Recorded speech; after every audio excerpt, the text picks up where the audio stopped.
Nag-post si Lotlot de Leon ng throwback picture nila ng kanyang inang si Nora Honor sa social media. Matatandaang kamakailan ay lumabas ang balita tungkol sa pagkakaayos nilang mag-ina matapos ang kanilang naging tampuhan. Hindi man nakasama sa pagdiriwang ng kaarawan ng kanyang ina noong Hunyo kung saan binahagi pa ni Nora sa kanyang YouTube channel, si Lotlot umano ang nagbantay sa kanyang mommy nang madala ito sa ospital kamakailan. Marami naman sa mga netizens ang naghayag ng kanilang kasiyahan na makitang maayos na ang relasyon ng mag-ina. You and your siblings are admirable. The love for each other is your greatest gift to your parents. They brought you guys so well with values and respect. Masaya ako na magkabati na kayo. Love this picture. Di ko alam bakit ako napapaiyak.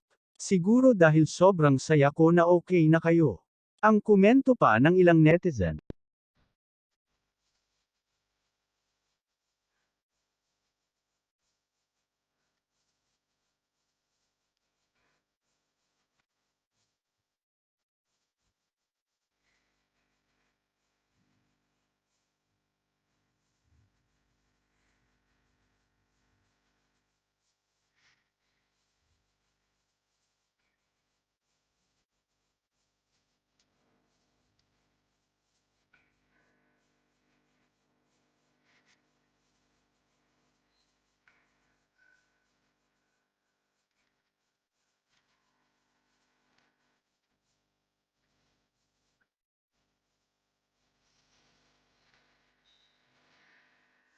Kamakailan lang din noong Father's Day ay ipinost ni Lotlot de Leon ang larawan nilang dalawa ni Christopher de Leon at may caption na, Dad, thank you for believing in me.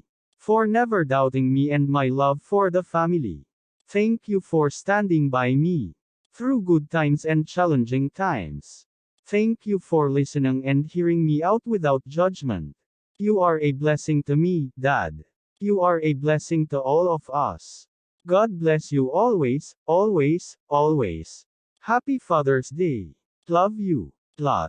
Si Lotlot de Leon o Charlotte Jennifer de Leon Elsori sa totoong buhay ay sumikat ng maging bahagi ng That's Entertainment.